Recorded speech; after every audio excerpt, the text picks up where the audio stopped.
और सलाहकार को मैं अभी रिक्वेस्ट करूंगी कि वो इस वेबिनार को आगे लेके जाए। Thank you.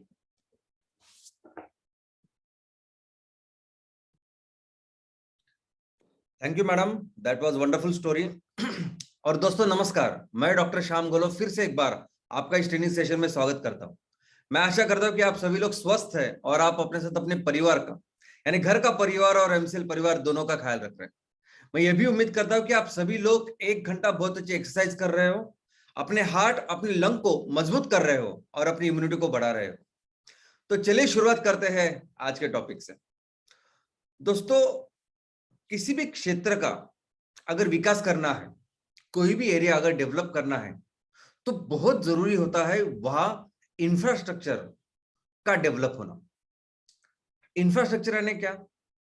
तो इंफ्रास्ट्रक्चर यानी वो मूलभूत चीजें, जो चीजें लगती है कि आपके यहां आपके एरिया में जो संसाधनें हैं, रिसोर्सेस है, उसको बेहतर मैक्सिमम लेवल पे डेवलप करने के लिए जो जरूरी चीजें लगती है उसे कहते हैं हम लोग इंफ्रास्ट्रक्चर।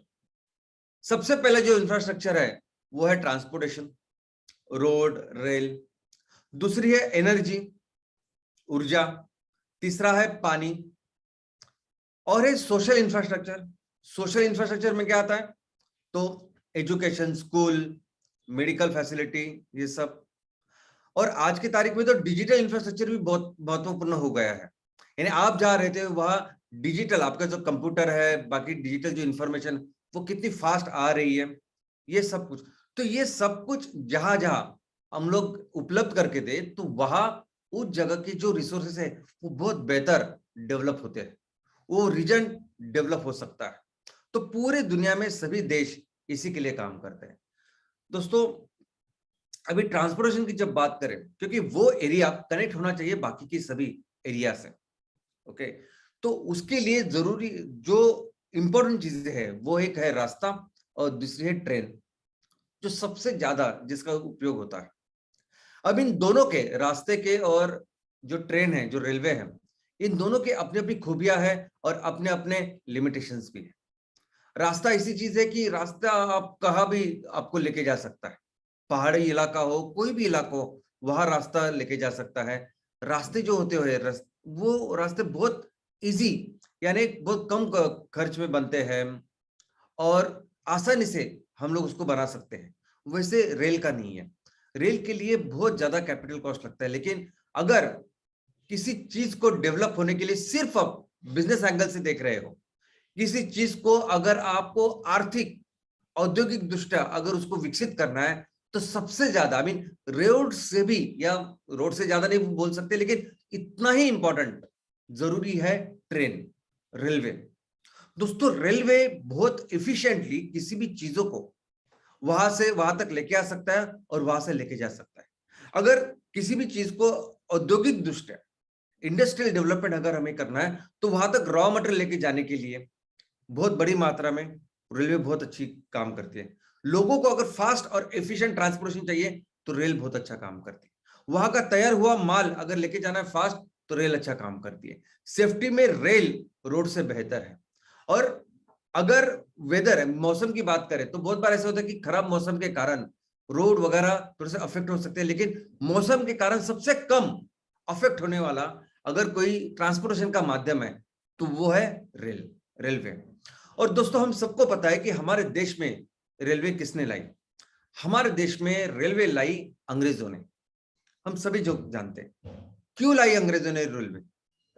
तो रेलवे लाने का जो मकसद था अंग्रेजों का, तो वो सिर्फ एक ही था, और वो था बिजनेस। जिन अंग्रेजों ने ये रेलवे हमारे देश में लाई, वो एक कंपनी थी, ईस्ट इंडिया कंपनी। उन्हें सिर्फ अपना कारोबार, बिजनेस करना था।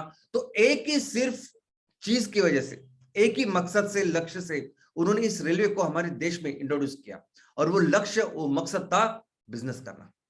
जो ब्रिटेन का साम्राज्य, उसको बहुत ज्यादा फैलाना, मैक्सिमम यहां से ज्यादा माल, रॉ मटेरियल लेके जाना, उन्होंने जो तैयार किया वो माल वो ज्यादा से ज्यादा यहां बेचना, बस इसी के कारण उन्होंने हमारे देश में इस रेलवे को शुरुआत किया।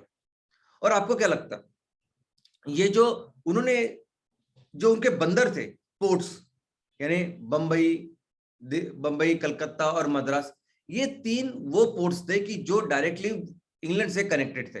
तो जो भी भारत से वो माल निचोड़ते, जो कुछ सोना हो, जो कुछ चीजें हो, रॉ मटेरियल हो, वो लेते और इस बंदर से वो अपने देश में लेके जाते। अभी इन तीनों बंदर को, इन तीनों शहर को उन्होंने बहुत अच्छी तरह से कनेक्ट किया रेलवे के साथ, ताकि भारत के अंदर अंदरूनी जो कुछ इलाके थे वहां से भी उन्होंने अभी रॉ मटेरियल लेना चालू किया। और इसी के कारण ये सभी जो बंदर है, ये बहुत बड़े, हमारे देश के सबसे बड़े शहर ये 3 बने। अगर ये तीनों शहर ऐसा समझे कि सिर्फ बंदर है, सिर्फ पोर्ट्स है और उनको रेलवे कनेक्टिविटी नहीं है, तो वो इतने बड़े शहर नहीं होते थे। तो अंग्रेजों ने ये सभी काम, जो कि अभी कलकत्ता सबसे बड़ा रेलवे स्थानक है, बॉम्बे सबसे बड़ा रेलवे स्थानक है, वो इसी के कारण, क्योंकि उनको सिर्फ इसका बिजनेस के लिए उपयोग करना था। और हम लोग, या आपने सुना होगा कि सबसे पहले ट्रेन चली 1853 में, लेकिन नहीं दोस्तों, सबसे पहले ट्रेन उससे 21 साल पहले चली। 21 साल पहले 1832 में ब्रिटिशों ने पहली बार हमारे देश में इस ट्रेन को चलाया। और वो ट्रेन लोगों के लिए नहीं थी, वो ट्रेन थी बिजनेस के लिए। वो ट्रेन थी कि उन्हें मद्रास में एक जगह रोड कंस्ट्रक्ट करना था, इसलिए उन्होंने रेड हिल रेलवे, इस रेलवे की शुरुआत की। उसके बाद उन्होंने आंध्र प्रदेश में राजामुद्री में गोदावरी नदी में जो डैम या बांध तैयार करना था, उसके लिए दूसरी रेलवे की शुरुआत की। और उसके बाद रुड़की में जो सब पानी के ऊपर, नदी के ऊपर जो ब्रिज ये तैयार करना था, उसके लिए उन्होंने तीसरी रेलवे शुरू की। अभी इतना सब होने के बाद 20-21 साल के बाद फिर उन्होंने बाय डिफॉल्ट लोगों के लिए उनको ट्रेन शुरुआत करनी पड़ी। वो भी हम लोग समझ सकते हैं कि इकोनॉमी को ही डेवलप करने का एक भाग था।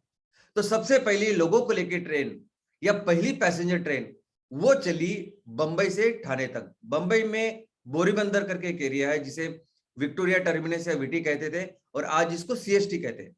तो सीएसटी से निकली पहली ट्रेन जो ठाणे यानी 43 किलोमीटर और लगभग 400 लोगों को लेके ये ट्रेन पहली बार भारत में चली। दोस्तों, इन अंग्रेजों का इस रेलवे के पीछे सिर्फ एक ही मकसद था, और वो था सिर्फ और सिर्फ बिजनेस। बाकी कोई भी चीज, कोई भी दूसरी चीज हमारे देश के लिए, लोगों के लिए इनके मन में नहीं थी।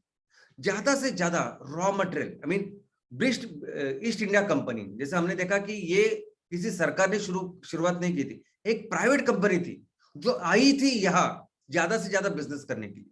और उन्होंने फिर वो पूरा कैलकुलेट करके, प्लानिंग करके उन्होंने इस रेलवे को इंट्रोड्यूस किया कि कैसे हम लोग ज्यादा से ज्यादा रॉ मटेरियल हम लोग भारत के अंदर से लेके आ सकते हैं और अपने देश लेके जा सकते हैं, और कैसे उन्होंने तैयार किया हुआ माल यहाँ लेके आ सकते हैं। अभी देखिए ना, सबसे पहले उन्होंने क्या किया, तो सबसे पहले जो कॉटन, कपास या रुई जो तैयार करने वाले प्रदेश थे, उन प्रदेशों से पहले कनेक्ट किया रेलवे के साथ। अभी एक बहुत अच्छा एग्जांपल मैं आपको बताता हूं कि बॉम्बे कैसे डेवलप हुआ। बॉम्बे, ये जो टेक्सटाइल इंडस्ट्री है, ये जो कापड़ उद्योग है, उसकी वजह से डेवलप हुआ।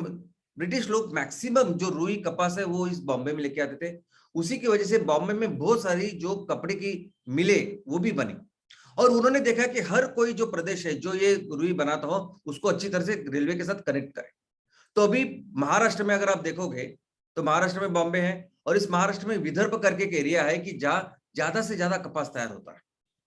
लेकिन अनफॉर्चुनेटली आज की ऐसी परिस्थिति है कि वहां सबसे ज्यादा किसान खुदकुशी भी करते हैं। लेकिन आपको सुन के और एक ताज्जुब होगा कि एक जिला जिसमें सबसे ज्यादा किसान खुदकुशी करता है, जिस जिले का नाम है यवतमाल, वो जिला सबसे ज्यादा कपास के लिए और रुई के लिए भी जाना जाता है। सबसे ज्यादा कपास या रुई वहां तैयार होती है। और अंग्रेज ऐसे थे कि उन्होंने यवतमाल को भी उस दिनों, उस टाइम से रेलवे से कनेक्ट किया है। तो पूरा फोकस था कि किस तरह से हम लोग ज्यादा से ज्यादा रॉ मटेरियल वो अपने अंदर से लेके हमारे देश लेके जाए, और वहां वो तैयार करके, वो माल तैयार करके, कपड़ा तैयार करके पूरी दुनिया में वो बेचते थे। क्या आप सोच सकते हैं कि ऐसा देश की जो जहां कोई भी क्षेत्र ही नहीं है कि जहां कपास तैयार होता है, रुई तैयार होती है, और वो देश दुनिया में सबसे ज्यादा कपड़ा बनाता हो, सबसे ज्यादा टेक्सटाइल इंडस्ट्री में नंबर 1 का बिजनेस कर रहा हो, तो ये सब कपास सब कहां से आता था? भारत से। और ये वो क्या करते थे, भारत से कपास लेते थे, कपड़ा तैयार करते थे और फिर भारत जाके ही बेचते थे।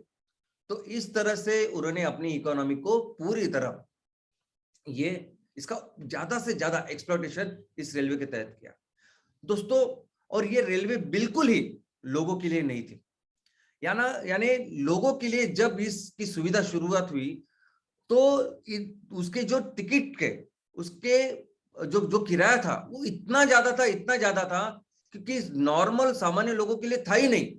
यहां तक कि उनके खुद के लंदन के जो लोग थे वो कहते थे कि हमारे से भी ज्यादा वो भारत के अपने रेलवे के टिकट रखे, इतने किराया और दाम रखा है, जो गलत है।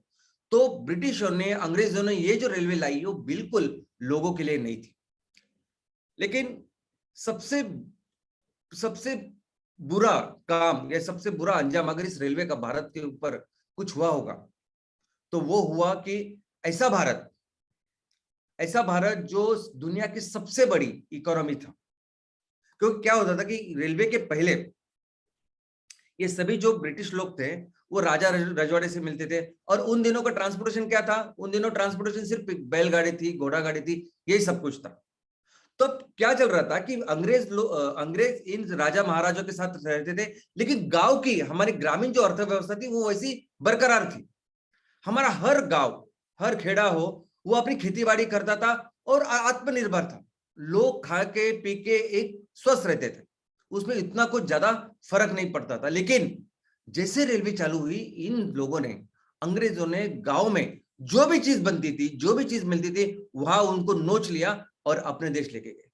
यानी दोस्तों अनाज की भी मैं बात करता हूं कि अनाज जैसी चीज जो बहुत जरूरी हमारे लोगों के लिए थी, वो भी उन्होंने छीना और अपने देश में लेके गए। और क्या किया दोस्तों, इस रेलवे के बाद उन्होंने इस तरह से अपने देश का शोषण किया कि रेलवे की इंट्रोडक्शन के बाद कई सारे फेमाइन्स, कई सारे सूखे, अकाल हमारे देश में पड़े, जो कभी भी हमारे देश में देखा ही नहीं था। आपको सुन के ताज्जुब होगा, इस अंग्रेजों ने 240 मिलियन स्टर्लिंग, इतना सारा पैसा लगाया ट्रेन का नेटवर्क बढ़ाने के लिए। लेकिन ये पूरे अर्थव्यवस्था का जो आधार था खेती, उस खेती के लिए जो जरूरी होता है पानी के इंतजाम के लिए, उस इरिगेशन की सुविधा के लिए उन्होंने 10% भी पैसा नहीं खर्च किया। तो इतना उन्हें उसकी तरफ देखा ही नहीं। उन्होंने सिर्फ देखा कि किस तरह से हम लोग ये ट्रेन ज्यादा से ज्यादा मुल्कों में लेके जा सकते हैं, कैसे उनको ज्यादा निचोड़ सकते हैं। और उसका परिणाम ये हुआ कि हमारी अर्थव्यवस्था पूरी तरह से बर्बाद हो गई। जो इतना हरा भरा देश, दुनिया के नंबर 1 इकोनॉमी का देश, पूरी तरह से कंगाल किया इस अंग्रेजों ने। और अगर आप देख सकते हैं तो उसके बाद इस तरह से सूखा हुआ। एक तो ऐसा अकाल, ऐसा सूखा पड़ा जिसको कहते हैं ग्रेट फेमाइन ऑफ 1876। 1877 में 3 साल तक वो सूखा चला, 3 साल तक वो अकाल चला। पूरी दुनिया ने ऐसा अकाल देखा नहीं। इतना बड़ा अकाल हमारे देश में हुआ। 60 लाख से, तो वो नॉर्मली लिखते हैं कि 60 लाख से ज्यादा लोग मरे, लेकिन अगर उसकी तस्वीरें अगर आप देखोगे तो आप दहल जाओगे कि किस तरह से अंग्रेजों ने इसको, हमारे देश को लूटा। और ये सभी, इन्होंने इस रेलवे एक बहुत अच्छा उनको एक टूल मिल गया कि जिनके जरिए ये सब किया। उन्होंने क्या किया, उनके 2 पीरियड है।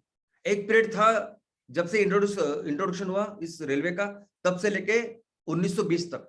1920 तक उन्होंने सिर्फ अपना नेटवर्क बहुत बढ़ाया और 1920 के बाद उन्होंने फिर उसमें इलेक्ट्रिफिकेशन, मॉडर्नाइजेशन, ऐसा सब किया। और जैसा हम लोग जानते हैं कि 1857 के उठाव के बाद ये सभी जो उनका प्रशासन था वो ईस्ट इंडिया कंपनी से निकल के वो चला गया इंग्लैंड के रानी के पास, क्योंकि 1857 के बाद पहली आजादी की जंग हुई थी। तो फिर ये जो उनकी ओनरशिप थी रेलवे की भी, वो जो प्राइवेट थी ईस्ट इंडिया कंपनी, वो भी चली गई सरकार के पास, और इस तरह से रेलवे बन गई सरकारी रेलवे। इस रेलवे की बहुत अच्छी जबरदस्त हिस्ट्री है, इतिहास है दोस्तों। अगर रेलवे की मैं व्याख्या दूं, डेफिनेशन आपको बताऊं, तो रेलवे यानी क्या? रेलवे यानी पटरी के ऊपर चलने वाली गाड़ी। ओके, तो ऐसी पटरी के ऊपर चलने वाली गाड़ी दुनिया में कब बनी? तो दुनिया में सबसे पहले पटरी के ऊपर चलने वाली गाड़ी बनाई गई ईस्वी सन पूर्व 600 साल पहले। तो ईस्वी सन पूर्व 600 साल पहले ग्रीस देश में अगर आप देखोगे तो वहां ऐसी पटरी है, वो वहां उससे गाड़ी जाती थी और उसको चलाते कौन थे? तो वहां के एनिमल्स, तो वहां गाड़ी घोड़े हो सकते हैं, दूसरे कोई एनिमल्स हो सकते हैं, वो उसको चलाते थे। उसके बाद एक ऐसी गाड़ी बनी, रेलवे बनी, कि जहां रेलवे का एक डिब्बा नहीं था तो कई सारे डिब्बे लगाए गए पहली बार 1550 में। और वो जो डिब्बे लगाए गए थे उसको वो भी चल रहे थे पटरी के ऊपर, और उसको कौन खींच रहा था? तो खींच रहे थे वहां तब के घोड़े, वहां के एनिमल्स, और उन्हें कहते हैं हम लोग वैगन वेज, जो जर्मनी की शुरुआत हुई। और उसके बाद पहली बार 1700 के बाद में इस गाड़ी में लोग बैठने शुरू हो गए, जिसे हम लोग कहते हैं ट्राम। तो दोस्तों एक बात तो आप समझिए कि रेलवे की भी जो शुरुआत, जो रेलवे की कंसेप्ट है, संकल्पना है, वो इसी के लिए शुरुआत हुई कि कैसे बेहतर से बेहतर हम लोग ये बिजनेस जो एक्टिविटी है, यानी सामान को लेके जाना, इस चीज के लिए भी रेलवे की शुरुआत हुई। लोग बाद में बैठने लगे इसमें 1700 में। पहली ट्राम जो हम लोग देख सकते हैं यूरोप में शुरुआत हुई 1700 में, और लेकिन उसको चला कौन रहे थे? वही घोड़े चला रहे थे। उसके बाद पहली बार इन घोड़ों को रिप्लेस किया, वो थी बिजली। दोस्तों दुनिया में सबसे पहली जो ऊर्जा है वो शुरुआत हुई बिजली से, यानी कमर्शियल लेवल की बात कर रहा हूं। तो कमर्शियली बिजली की शुरुआत हुई। बेंजामिन फ्रैंकलिन करके जो साइंटिस्ट थे, उन्होंने 1752 में प्रॉपरली बिजली की शुरुआत की, और इसी बिजली से फिर ये पहली रेलवे गाड़ी चली, जिसे हम लोग ट्राम भी कहते हैं। अगर आपको याद होगा तो मैंने कहा है कि दुनिया में सबसे पहली कार भी, जो 4 व्हीलर कार, वो भी चली थी बिजली के ऊपर। और फिर आ गया अपना स्टीम, बाफ का इंजन। बाफ का तो लोग बहुत साल से पहले जानते थे कि बाफ के अंदर शक्ति है, वो सब ठीक है, लेकिन वाप के ऊपर चलने वाला इंजन अगर किसने बनाया होगा पहले, तो जेम्स वैट। उसने 1764 से लेकर 1786 तक ये पूरे पीरियड में एक अच्छे इंजन बनाया, और फिर ये सभी जो रेलवे गाड़ी है वो चल पड़ी इस वाप के इंजन के ऊपर। अरे वाप कैसे तैयार होती है? इसी इंजन में वो कोयला होता है, उस कोयले को जलाते हैं और वाफ को तैयार करते हैं। और of course here comes the great great crude oil. बाद में शुरुआत हुई क्रूड ऑयल की। सबसे पहले क्रूड ऑयल, आई मीन देखा तो गया बहुत साल पहले ही, लेकिन सबसे पहले बहुत बड़ी मात्रा में क्रूड ऑयल देखा गया 1847 में। और जो मॉडर्न तरीके से, जो मॉडर्न रिफाइनरी है, जैसे वो हम क्रूड ऑयल निकलते हैं और उससे निकालते हैं और उससे फ्यूल बनाते हैं, वो मॉडर्न रिफाइनरी पहली बार बनाई गई 1857 में। और उसके बाद ये सभी जो रेलवे है, सभी जो इंजिन है, वो चलने लगे डीजल के ऊपर। दोस्तों दुनिया में अलग अलग तरह के रेलवेज हैं, और ये अलग अलग तरह के रेलवेज किसके आधार पर इनके अलग अलग प्रकार है? तो पहला आधार है टेक्नोलॉजी। तो कौन सी टेक्नोलॉजी की जिसके आधार पर ये सब रेलवे चलती है? लेकिन उससे भी ज्यादा जरूरी है कि ये टेक्नोलॉजी, ये रेलवे का उपयोग आप किसके लिए कर रहे हैं। इसका मतलब है अप्लाइड टेक्नोलॉजी। ये जो रेलवे है, ये रेलवे आप किस किस मकसद से चला रहे हो, उसके ऊपर से रेलवे के बहुत सारे प्रकार है। सबसे पहले हेवी रेल। हेवी रेल यानी क्या? कि ऐसी रेल की जो हम लोग नॉर्मली देखते हैं, जिससे हम लोग सफर करते हैं देर दूर तक, जिससे हम लोग सामान यहां से वहां लेके जाते हैं, और जो प्रॉपर बड़ी, जो जोरदार, ऐसी जो हेवी रेल होती है, जिसे हम लोग हेवी रेल कहते हैं। और दूसरी ऐसी रेलवे जो इतनी स्ट्रांग नहीं बनी होती, जिसका उद्देश्य सिर्फ और सिर्फ लोगों का ट्रांसपोर्टेशन, वो भी शहरों में, शहरों के आजू बाजू के लिए होता है, उन सभी ट्रेनों को कहा जाता है लाइट रेल।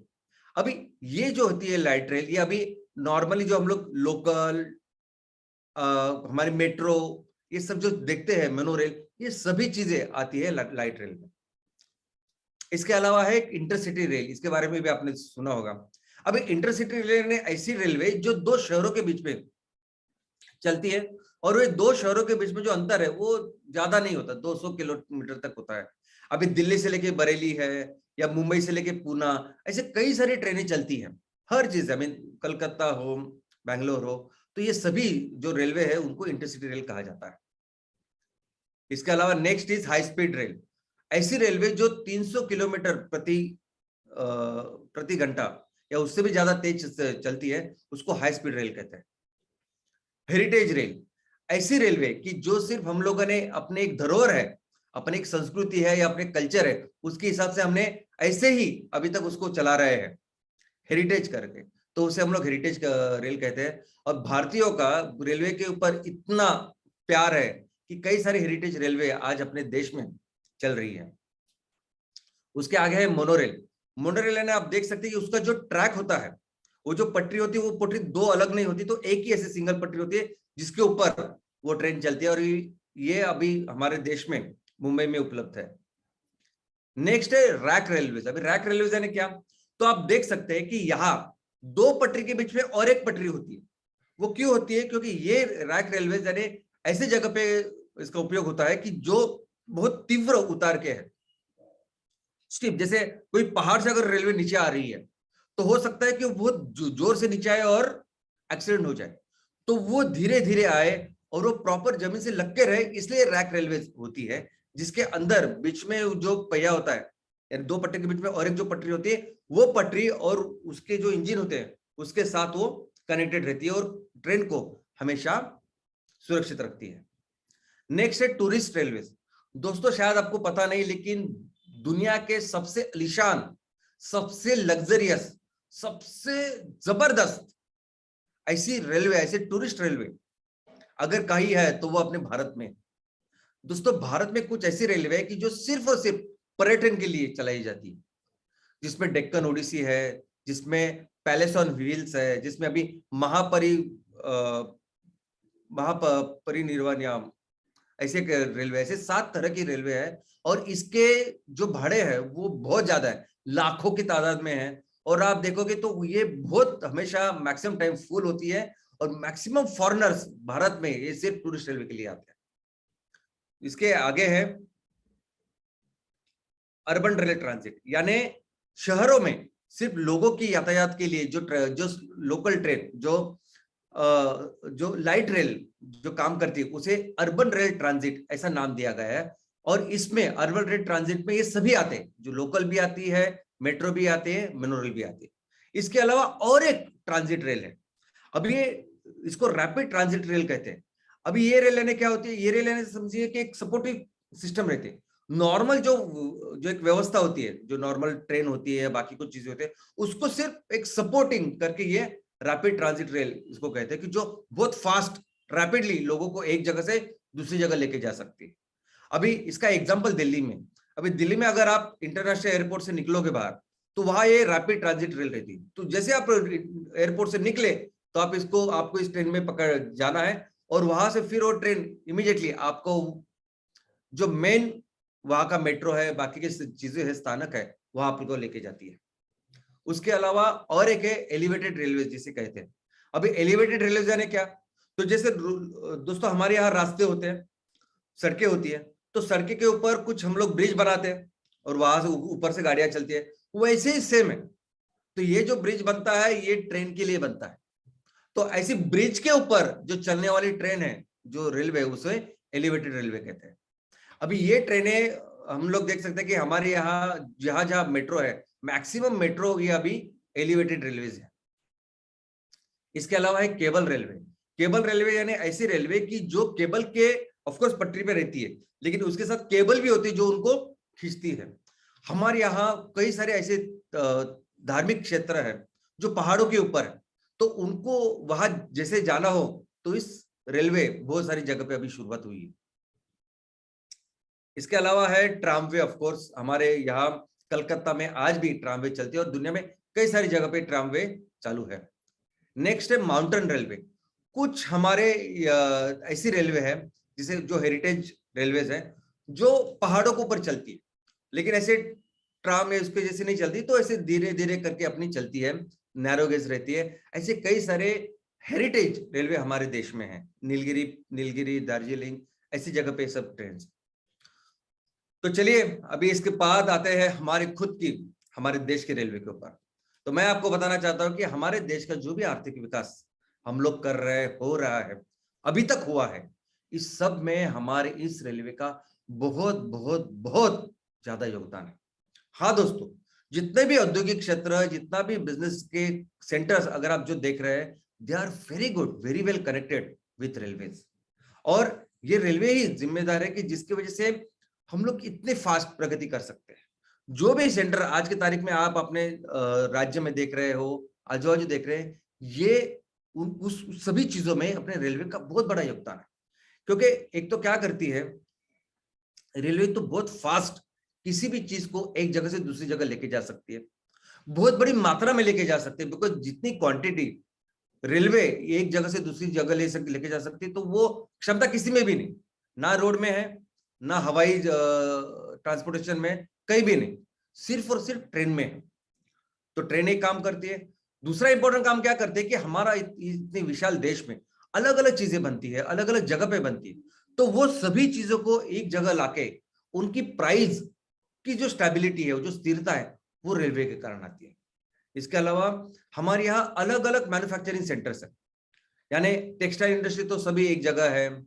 एक ऐसी जगह है कि जहाँ सिर्फ ऑयल स्टील इंडस्ट्री है, कुछ ऐसी जगह है कि जहाँ केमिकल ज्यादा बनते हैं, कुछ ऐसी जगह कि जहाँ फर्टिलाइजर ज्यादा बनते हैं। तो ये सभी चीज जहां जहां बनते हैं, वहां से लेके जो मार्केट तक लेके जाने का काम है, वो सबसे अच्छा काम हमारी रेलवे करती है। और ऑफ कोर्स जहां रेलवे है, जहां बिजनेस डेवलपमेंट है, औद्योगिक केंद्र की शुरुआत है, वहां ज्यादा लोग बसते हैं, बड़े बड़े शहरों का निर्माण होता है, और ऐसे ऐसे जगह जहां ज्यादा लोग बैठते हैं, ऑफ कोर्स वहां फिर आती है राजनीति। तो हमारे ये सभी सेंटर्स जो आज की तारीख में महत्वपूर्ण औद्योगिक सेंटर्स है, वो हमारे यहाँ राजनीति के भी बहुत इंपॉर्टेंट सेंटर बनते हैं। तो अगर रेलवे की बात करें तो दुनिया में सबसे बड़ी जो रेलवे है उसमें भारत का स्थान है चौथा। दुनिया में सबसे बड़ी चौथी रेल यानी भारतीय रेल है।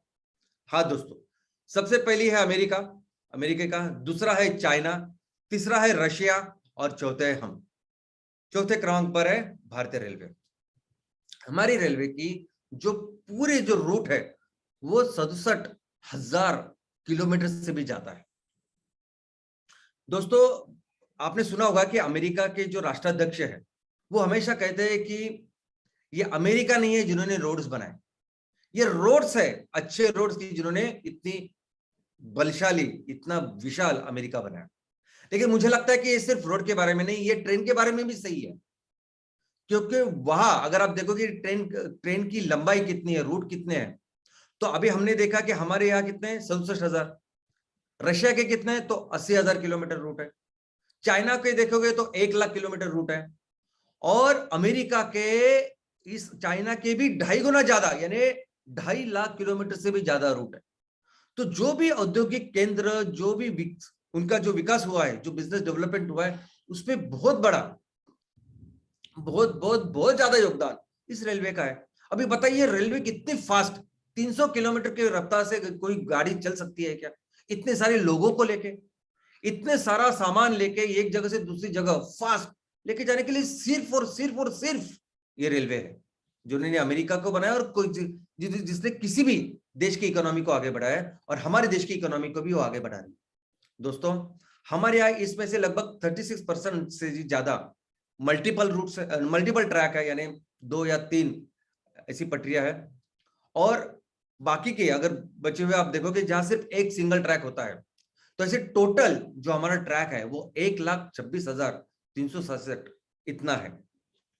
हमारे देश में 7,325 इतने अलग अलग तरह के स्टेशन है, और भारतीय रेलवे ये हमारे भारत का सबसे बड़ा एम्प्लॉयमेंट, रोजगार निर्मित करने वाला या रोजगार देने वाला इंस्टीट्यूशन है। हमारे यहाँ, हमारे इस भारतीय रेलवे में 14 लाख से भी ज्यादा लोग काम करते हैं। तो सोचते हैं कि 14 लाख परिवार को आज रोजी रोटी दे रही है रेलवे। और दुनिया में अगर देखेंगे तो दुनिया में इसका 8वां नंबर है। लेकिन दुनिया में 8वां नंबर इसके आगे कौन है, तो बहुत सारे देशों के मिलिट्री है, उसके बाद रेलवे का नंबर है। और आप सोच नहीं सकते, 800 करोड़ से भी ज्यादा लोग, 800 करोड़, हमारे आबादी है तो 140 करोड़, लेकिन 800 करोड़ से भी ज्यादा लोग हर साल इस ट्रेन में सफर करते हैं। और पिछले साल का अगर आप देखोगे तो 808 करोड़ 60 लाख इतने सारे लोगों ने सफर किया। और उसका अगर आप अंदाज करोगे, कैलकुलेशन, तो हर दिन हमारे यहाँ रेलवे में 2 करोड़ 21 लाख लोग सफर करते हैं। और अगर माल की बात करें, ट्रांसपोर्टेशन की बात करें, तो इस ट्रेन के जरिए लगभग 120 करोड़ 80 लाख टन इतने सारे माल की वाहतूक हम लोगों ने की, भारतीय रेलवे ने की। अभी ये जो रेलवे है, इसकी जो ट्रैक है उसके हिसाब से 3 तरह के ट्रैक्स है। सबसे पहले जो ट्रैक है उसे कहते हैं ब्रॉड गेज, यानी 2 पटरी के बीच में जो अंतर है वो अंतर होता है 1 मीटर से ज्यादा, 1.676 मीटर, 1676 मिलीमीटर। हमारे देश में जितने भी ट्रैक बने हुए हैं उसमें से 94% और 94.10% इतने सभी ब्रॉड गेज के हैं। इसके अलावा है मीटर गेज। मीटर गेज यानी 2 पटरी के बीच में जो अंतर है वो होता है 1 मीटर का, यानी 1000 मिलीमीटर का। और हमारे देश में लगभग 4.21% ये सभी ट्रैक इसमें मीटर गेज में आते हैं। और नेक्स्ट है जो नैरो गेज, यानी 1 मीटर से कम। तो 1 मीटर से कम यानी 2 फीट के हो सकते हैं या 2 फीट 6 इंच के हो सकते हैं। तो दोनों अलग अलग तरह के नैरो गेज है। और हमारे देश में आज की तारीख में लगभग 2.5% जो भी ट्रैक है वो इस तरह के है। दोस्तों, भारत में बहुत ज्यादा इलेक्ट्रिफिकेशन हुआ है, यानी पूरी दुनिया में शायद हमारा नंबर 1 है इसमें, कि 80% जो हमारे ब्रॉड गेज है वो 100% इलेक्ट्रिफिकेशन उसका हुआ है। हमारे पास 2,93,000 फ्रेट वैगन्स है, यानी ऐसे डब्बे, मालगाड़ी के डब्बे हैं जो माल यहां से वहां लेके जाते हैं। और लगभग 77,000 से भी ज्यादा हमारे पास पैसेंजर वैगन्स है, यानी ऐसे डब्बे जो यात्री के लिए बने हैं। हमारे देश में कुल 12,729 इतने इंजिन है। और हमारा देश उन देशों में से एक है जो अंतरराष्ट्रीय रेलवे भी चलाता। हाँ दोस्तों, 3 देशों के साथ अपने अंतरराष्ट्रीय रेलवे है, नेपाल, बांग्लादेश और पाकिस्तान। पाकिस्तान की रेल अभी 2019 के बाद अभी नहीं चल रही है, तो फिलहाल बंद है। लेकिन नेपाल के साथ हमारी 2 ट्रेनें हैं। बांग्लादेश के साथ हमारी एक ट्रेन है जो चलती है, मैत्री एक्सप्रेस। तो इस तरह से हमारे भारत का इंफ्रास्ट्रक्चर है।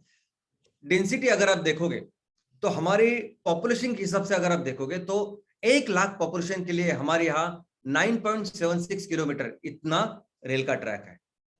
और अगर एरिया के हिसाब से देखोगे तो 100 किलोमीटर एरिया में लगभग 3.59 इतने किलोमीटर का हमारे पास रेलवे का नेटवर्क है। इस भारतीय रेलवे को तैयार होने की कुछ अलग अलग फेजेस है जिसके तहत हम लोगों ने इसको ग्रो किया है। तो सबसे पहला जो फेज है जिसमें हमारा भारतीय रेल इतना बड़ा हुआ है, तो सबसे पहला फेज तो प्योर एंड प्योर इंडस्ट्रियल था। तो पहले जो 21 साल जो चले उसमें तो लोहे सिर्फ और सिर्फ चलाई जा रही थी बिजनेस के लिए, जो अंग्रेजों ने, जो 1832 से लेके 1953 तक होना चाहिए, 53, और 1853 से लेके 1924 तक अगर आप देखोगे तो उसमें अंग्रेजों ने क्या किया, तो ज्यादा से ज्यादा एक्सपांशन, और ऑफ कोर्स पैसेंजर रेलों को भी लाया, लेकिन ज्यादा से ज्यादा एक्सपांशन का ये फेज। उसके बाद 1924 से लेके आजादी मिलने तक, यानी 1925 के से लेके 1951 तक अगर आप देखते हैं तो ज्यादा से ज्यादा इलेक्ट्रिफिकेशन इसमें हुआ और फर्दर एक्सपांशन होता गया। जब ये रेलवे हमारे पास, यानी हमारे देश में आजाद होने के बाद जब हमने इसको संभाला, तब आप देख सकते हैं कि हमने इसको बहुत बहुत ज्यादा बढ़ाया। हमारे देश में फिर इसको हमने अलग अलग जोन किए। तो आप देख सकते हैं कि मध्य रेलवे है, पूर्व रेलवे है, पश्चिम रेलवे है, मध्य पूर्व, ऐसा सब कुछ है। हमारे देश में कुल 19 ऐसे जोन है जो इस रेल के अलग अलग क्षेत्रीय कार्यालय है और 70 मंडल है। दोस्तों, भारत में इंडियन रेलवे, भारतीय रेलवे एक ऐसी संस्था है कि जिसका अलग बजट इतने सालों से होता था, लेकिन अभी 2017 के बाद ये अभी बजट नहीं होता। ये बजट दोनों एक हो रहे हैं नॉर्मल, नहीं तो ये पूरी जो चीज थी, इतना बड़ा ऑर्गेनाइजेशन है अपना रेलवे। और 1984 के बाद अगर आप देखोगे तो 1984 के बाद इस रेलवे ने जो फोकस किया है वो बढ़ रही है, जो आबादी थी शहरों में उसके ऊपर फोकस किया। तो मैक्सिमम देखोगे कि जो मेट्रो शुरुआत हुई, जो लोकली शुरुआत हुई रिसेंटली, वो 84 के बाद वो सब डेवलपमेंट हुई। इस इंडियन रेलवे का इनकी जो आमदनी है वो आती, ये इंफॉर्मेशन भी बहुत क्या बोलते, बहुत एक्साइटिंग है। मैं आपको बोलूं कि ज्यादा आमदनी हमको जो लगता है, नॉर्मल लोगों को क्या लगता है, कितने सारे लोग इसमें यहाँ से वहां जाते हैं, सफर करते हैं, तो मैक्सिमम जो पैसे रेलवे को मिलते होंगे वो इस लोगों के सफर से मिलते होंगे। लेकिन दोस्तों ये गलत है। जो लोग हम देखते हैं, जो लोग यात्री देखते हैं, यहाँ से वहां सफर करते हैं ट्रेनों से, उनसे जो आमदनी रेलवे को आती है वो सिर्फ 1/4 है, वो सिर्फ 26% है। बाकी की 74% जो आमदनी है रेलवे की वो आती है बिजनेस से। हाँ, और उस 74% का पहले जो 61% है वो आता है ये माल वाहतुक से, सामान यहां से वहां लेके जाना जो है ट्रांसपोर्टेशन, उससे आती है 61%। 13% आती है बाकी की चीजों से, जैसे पार्सल, कुरियर, कोचिंग सर्विस, इन सब चीजों से। और ये जो फ्रेट है, ये जो सामान लेके जाते हैं, उसमें से सबसे ज्यादा जो वाहतुक होती है वो होती है अपनी कोयले की। 43% जितना भी रेवेन्यू, जितनी भी आमदनी रेलवे की है, उसमें से 43% आती है कोयले से।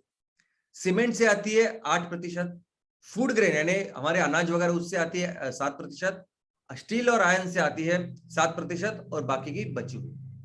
दोस्तों जो पैसेंजर है, जो लोगों के कारण जो मुनाफा या जो आमदनी लोग रेलवे को मिलती है, वो भी दो तरह की होती है। दो तरह की ट्रेनें हमारे यहाँ होती है, पूरी दुनिया में इसका ऐसा वर्गीकरण है। पहले बोलते हैं सबर्बन ट्रैफिक। सबर्बन यानी क्या, तो किसी जगह से अगर 150 किलोमीटर के अंदर अगर कोई ट्रेन चलती है, रेलवे चलती है, तो उसे कहते हैं सबर्बन ट्रैफिक। और 150 किलोमीटर से लंबी जो चलती है ट्रेनें, उसे कहते हैं नॉन सबर्बन ट्रैफिक। तो सबर्बन में क्या आता है, सबर्बन में सब कुछ आता है। सबर्बन में अपनी लोकल आती है, अपनी लोकल, मोनोरेल, मेट्रो, ये सभी तरह के जो मैक्सिमम जो लोग आप दिखते हैं ना वो आते हैं। और बाकी नॉन सबर्बन में ये सब ये जो दूर के अंतर वाली जो ट्रेनें होती है वो आती है। लेकिन आपको सुन के ताज्जुब होगा कि 90% जो इनकम है, 90% जो आमदनी उनको लोगों से मिलती है ना, 90% उनको मिलती है लॉन्ग डिस्टेंस ट्रेन से, छोटे सबर्बन ट्रेन से नहीं। और जो नॉन सबर्बन इनकम है, जो 90% इनकम है जो दूर की ट्रेनों से मिलता है, 67% जो आता है वो नॉर्मल हमारी जनता से, यानी सिंपल अपना जो स्लीपर कोच रहता है ना, उससे सबसे ज्यादा इनकम रेलवे को मिलता है। और बचा हुआ जो 32% है वो आता है स्लीपर, यानी कौन सा sleeper, second AC, 3 tier AC जो होता है ना, उससे ही आता है। तो सभी जो नॉर्मल जो इनकम है रेलवे का, वो सामान्य जो हमारे नागरिक है उनसे ही आता है। सिर्फ 1% ऐसा इनकम है जो फर्स्ट क्लास एसी से आता है। लेकिन हमारे देश में ना रेलवे को लेके लोग बहुत ही ज्यादा उससे इमोशनली कनेक्टेड है। हाँ दोस्तों, मैं आपको बोलता हूँ कि हमारे देश, बाकी के देश के बारे में मुझे ज्यादा पता नहीं, लेकिन हमारे देश में रेलवे को लेके लोग बहुत ही ज्यादा, जैसा मंगेश शेलर साहब ने कहा कि हम लोग बचपन से बहुत ज्यादा उत्सुक होते हैं रेलवे के लिए, लेकिन हम लोग इमोशनली कनेक्टेड भी होते हैं बहुत ज्यादा। क्योंकि देखिए ना, अभी कई सारे से इंटरसिटी एक्सप्रेस है, लोकल है, कितने सारे करोड़ों लोग उसमें हर दिन यात्रा करते हैं। कुछ लोग ऐसे होते हैं ना कि जो रहते एक शहर में है और काम करते हैं दूसरे शहर में। बहुत बार ऐसे भी होता है ना कि वो जो लोग होते हैं, वो लोग बहुत ज्यादा समय उनका इन ट्रेवलिंग में जाता है। ओके, तो उनकी इतनी अच्छी दोस्ती, वो जो आने वाले जाने वाले लोग होते हैं वो उनकी फैमिली बन जाती है। ये ट्रेन उनका घर बन जाता है। इतनी अच्छी तरह से, इतनी इमोशनली वो कनेक्टेड होते हैं कि कई सारे लोग अपनी दिवाली वहां मनाते हैं, ईद वहां मनाते हैं, क्रिसमस वहां मनाते हैं। अगर रोजा आपको खोलना है तो रोजा खोलते हैं ट्रेन में। यानी पूरी ट्रेन इस तरह से सोशली हमारे सभी लोगों से कनेक्टेड है। यहाँ तक के अभी आप देखोगे ना, कोई भी त्योहार हो, कुछ भी चीज हो, वो सेलिब्रेट करते हैं ट्रेन में। अभी ये जो आप देख रहे हैं ना, ये जो उन्होंने सजावट की है, ये सब डेकोरेशन किसी ट्रेन ने पैसे नहीं दिए हैं, तो लोगों ने अपने आप से ये सब किया है। कोई भी त्योहार हो तो वो ऐसे ही सेलिब्रेट करते हैं। यहां तक के अपनी गाड़ियों के वो बर्थडेज सेलिब्रेट करते हैं।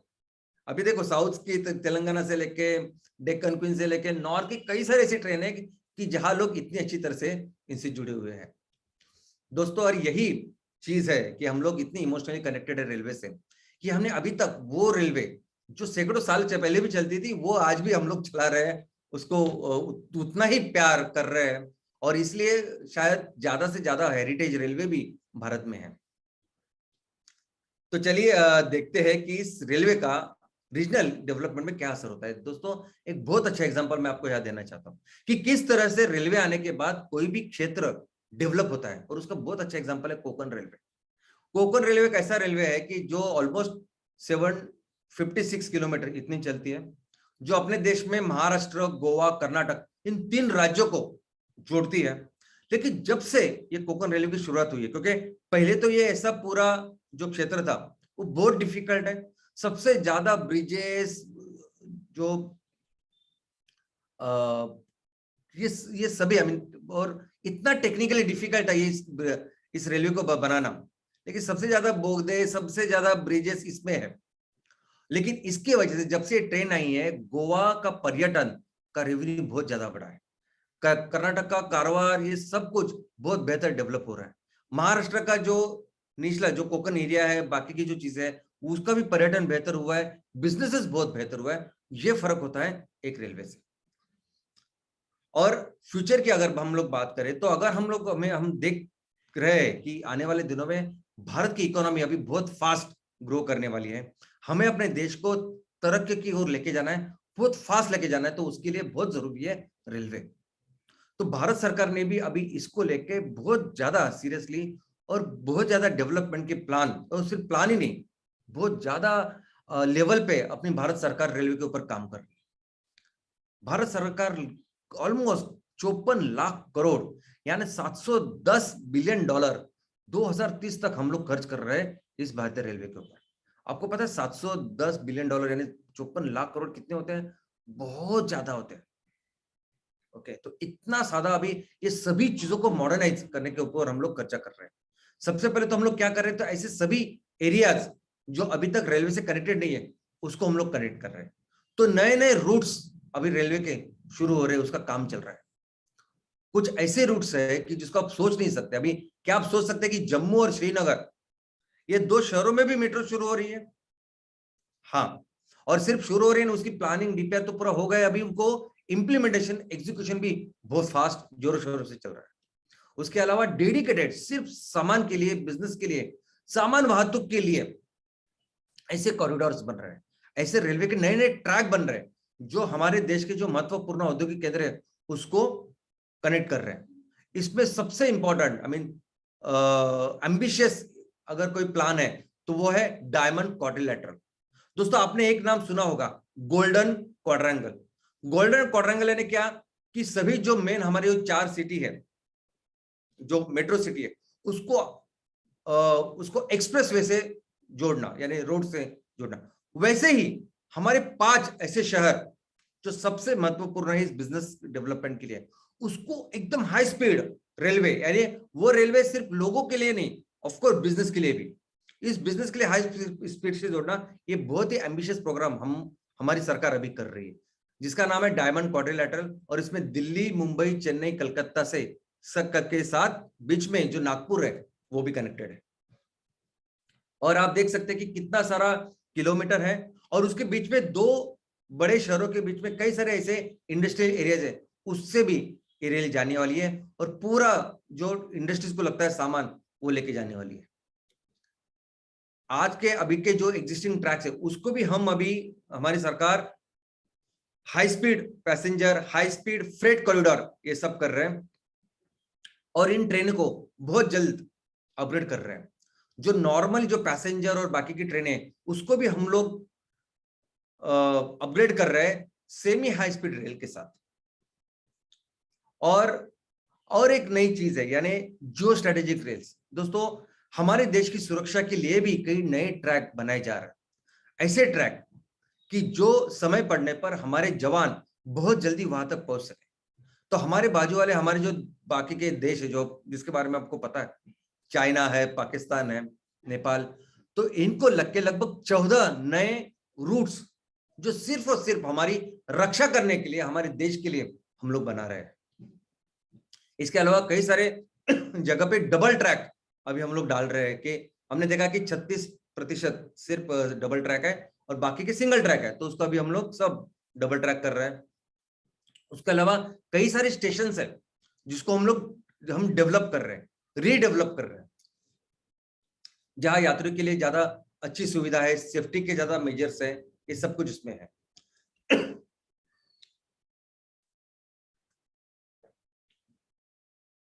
पूरे ट्रैक का जितने भी हमारे ट्रैक है वो सभी 100% इलेक्ट्रिफिकेशन भारत सरकार कर रही है।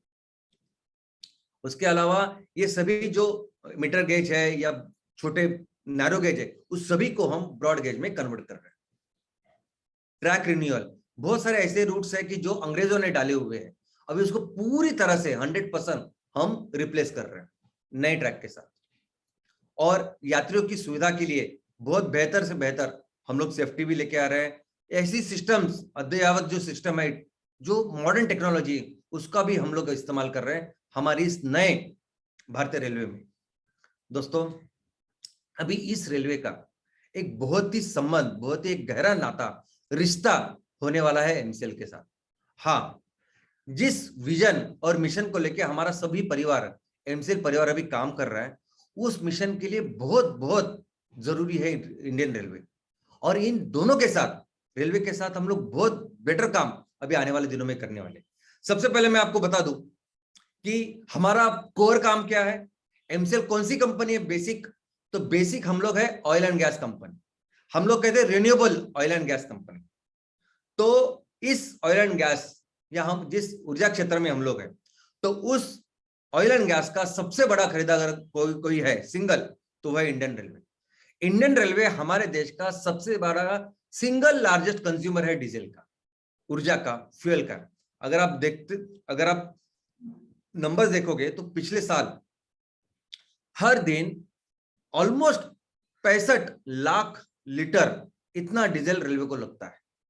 ऑलमोस्ट हर दिन 380 लाख यूनिट इलेक्ट्रिसिटी के इतने अपने रेलवे को लगते हैं। तो अगर हमारा ये विजन है, मिशन है कि हमें अपने देश को इस ऑयल एंड गैस में, ऊर्जा में आत्मनिर्भर करना है, तो ये सब कुछ हमें अपने देश में तैयार करके रेलवे को देना पड़ेगा। दूसरा हमारा मिशन है कि हमें ये पूरा जो फॉसिल फ्यूल है, जो आज जिसका इस्तेमाल आज भारतीय रेलवे कर रही है, उसको 100% ऐसे फ्यूल के साथ हम लोग रिप्लेस करें जो हमारे किसान बनाएंगे, और जो इसको इस्तेमाल करने के बाद हमारी इस पर्यावरण का, धरती माँ का भी ख्याल रखेगी। तो 100% हमें इस डीजल को रिप्लेस करना है हमारे फ्यूल के साथ। 100% ये जो बिजली आज कोयले से बन रही है उसको भी रिप्लेस करना है ऐसी बिजली के साथ जो बिजली कोयले से नहीं, तो कार्बन न्यूट्रल चीजों से बनेगी। और मैं एक अच्छी खुशखबरी आपको देना चाहता हूं, और वो खुशखबरी क्या है? तो वो खुशखबरी है कि भारत दुनिया का पहला ऐसा देश है कि जिन्होंने सीएनजी के रेल इंजन शुरुआत की है, और सीएनजी के ऊपर चलने वाली ट्रेनें हमारे यहाँ शुरू हुई है। अब एक अच्छा फायदा मैं उसको बताता हूं। देखो कैसे कि आप जो अभी सीएनजी इस्तेमाल करते हो वो गैस में होती है। अब गैस के सिलेंडर होते हैं अपने आप, लेकिन उसी सीएनजी को अगर आप द्रवरूप करोगे, लिक्विफाई करोगे, लिक्विड में कन्वर्ट करोगे, तो उसे कहते हैं हम लोग एलएनजी। सीएनजी यानी कंप्रेस्ड नेचुरल गैस, एलएनजी यानी लिक्विफाइड नेचुरल गैस। लेकिन सबसे अच्छी बात यह होती है कि जब आप इसको कन्वर्ट करते हो लिक्विड में, तो उसका जो आकारमान होता है, वॉल्यूम, वो 600 गुना कम होता है। इसका मतलब अगर आपके पास 600 सिलेंडर है गैस के, सीएनजी के, तो आपको सिर्फ वो पूरा फ्यूल आ जाएगा सिर्फ एक सिलेंडर के एलएनजी में। तो सोच सकते हैं कि अगर हमने ये ऐसी जो ट्रेन है जिसको बहुत ज्यादा फ्यूल लगता है, उसको अगर हम लोग एलएनजी दे, तो ये बहुत देर तक चल सकती है, और उसका फ्यूल यानी डीजल उससे बहुत बेहतर हो सकता है। इसके अलावा हमारे देश में देखो, हमारा ऑयल एंड गैस है, बाकी स्टेप है, लेकिन हमारा फोकस जो है एग्रीकल्चर। हमारा मेन काम पूरी देश में यही होने वाला है कि हम लोग एग्रीकल्चर के ऊपर काम करने वाले। 100% ऑर्गेनिक फार्मिंग है, उससे बने हुए कितने सारे प्रोडक्ट हमें अपने देश में हर जगह तैयार करने, और एक कैंसर तैयार करने वाली खेती, कैंसर के सभी प्रोडक्ट्स को 100% रिप्लेस करना है। और इसमें भी बहुत अहम भूमिका निभाएगी इंडियन रेलवे। दोस्तों, ऑलरेडी ऐसी स्पेशल इंडियन रेलवे शुरू हुई है कि जो इस कृषि आधारित जो सब प्रोडक्ट्स है, कृषि के माल है, उसको एक जगह से दूसरी जगह लेके जा सकती है। लेकिन आने वाले दिनों में एमसीएल ये सभी चीजों को एक जगह से दूसरी जगह के लिए रेलवे का इस्तेमाल, रेलवे को अपना पार्टनर करने वाली है। और इसके अलावा हमारा जो तीसरा क्षेत्र है इको फ्रेंडली प्रोडक्ट्स। दोस्तों हमें ये पूरे पेट्रोकेमिकल के जो चीजें है उसको रिप्लेस करना है हमारे इको फ्रेंडली प्रोडक्ट के साथ। और आप नहीं जानते लेकिन नॉर्थ ईस्ट जैसी जगह है, कुछ ऐसी जगह है राजस्थान की जहां बहुत ज्यादा लेवल पे हम लोग इस इको फ्रेंडली प्रोडक्ट्स को तैयार करेंगे और पूरे भारत में उसको हम लोग बेचेंगे, रिप्लेस करेंगे बाकी की चीजों के साथ। और इसके लिए भी बहुत जरूरी होने वाली है भारतीय रेलवे। दोस्तों देखो, एक वो अंग्रेज, एक समय था कि अंग्रेजों ने इसी रेल का सहारा लेके हमारे देश को, हमारा देश जो दुनिया की सबसे बड़ी इकोनॉमी थी, दुनिया के सबसे बड़ा 30% जीडीपी तैयार करने वाला देश था, नंबर 1 इकोनॉमी था, उसको कंगाल बनाया। यही वो रेलवे थे कि जिसको लेके ये अंग्रेज जगह जगह पे गए और उन्होंने हमारा आर्थिक शोषण किया, हमारी पूरी जो अर्थव्यवस्था थी उसको बर्बाद किया, हमारी खेती बाड़ी को बर्बाद किया। और वो करने वाले कौन थे? तो एक कंपनी थी, ईस्ट इंडिया कंपनी। लेकिन दोस्तों आने वाले दिनों में फिर से यही वो रेलवे होगी जो हर तहसील में, हर गांव में फिर से इस एग्रीकल्चर को बढ़ावा देगी। फिर से वो एग्रीकल्चर, फिर से वो खेतीबाड़ी हम लोग करेंगे कि जिसका पोटेंशियल हमारे पास है, जो फिर से हमारे देश को सुजलाम सुफलाम करेगा, दुनिया के नंबर 1 इकोनॉमी बनाएगा। और इस बार भी ये कौन करेगा? वो भी एक कंपनी करेगी और जिसका नाम होगा Meera clean fuels limited, MCL, और वो करेंगे आप। धन्यवाद, थैंक यू। जी हाँ, गाड़ी बुला रही है, सिटी बजा रही है। 2030 की तरफ MCL की फ्यूल इंडिपेंडेंस की ट्रेन सुजलाम भारत का फ्लैग हाथ में लेके दौड़ रही है और इसमें सब हम लोग सवार है। गुड मॉर्निंग MCL इंडिया परिवार। देखा आपने भारत के रेल का भूतकाल और भविष्यकाल और वो सुनहरे सपने को पूरा करने वाली जो श्याम सर ने कहा वो कंपनी होगी मीरा क्लीन फ्यूल्स लिमिटेड। और इस कंपनी के सारे जो लोग हैं वही लोग इस MCL की ट्रेन के डिब्बे और इंजन बन के भारत की फ्यूल इंडिपेंडेंस की ट्रेन को दौड़ाने वाले हैं। जी हाँ, देख रहे आप कि श्याम सर हर शुक्रवार आके हमें क्या बता रहे हैं। वो एक सपना जो हम सब मिलके पूरा करने वाले हैं, भारत की जमीन से जुड़ा हुआ सपना, भारत के फार्मर्स, भारत के नागरिक और एज ए कंट्री हम कैसे ग्लोबल लीडर बनेंगे, वो बातें हमें इतनी बारीकी सिखाने के लिए हम बहुत बहुत बहुत शुक्रिया अदा करते हैं श्याम गोलब सर का। जी हाँ, प्राची मैडम का, कि जो हमें बता रहे हैं कि जैसे ही एक ट्रेन, आपने देखा होगा कि गांव-गांव में आज हम ट्रेनों का बसर जो देख रहे हैं, उसी गांव-गांव में हम अपनी ट्रेन लेके जाएंगे, हमारी आर्थिक आजादी लेके जाएंगे, हमारे आर्थिक प्रगति का असर लेके जाएंगे। और ये रास्ता हमें MCL ने दिखाया है और ये रास्ते में शामिल होने वाले हम उस हर एक बंदे का शुक्रिया अदा करते हैं। वो हमारे MBP ओनर हो, वो हमारे MBS हो, वो हमारे MP ओनर हो, वो हमारे BDS हो, senior BDS, prime BDS and all the farmers. जी हाँ, सुजलाम सुफलाम भारत की तरफ जाने वाली इस ट्रेन में आप सबका स्वागत है। इसलिए मैं शान से और एक बार जरूर कहना चाहूंगा कि आपको इस देश की मिट्टी का वास्ता है और सुजलाम साहब और MCL ही सुजलाम सुफलाम भारत का रास्ता है। Thank you very much, take care.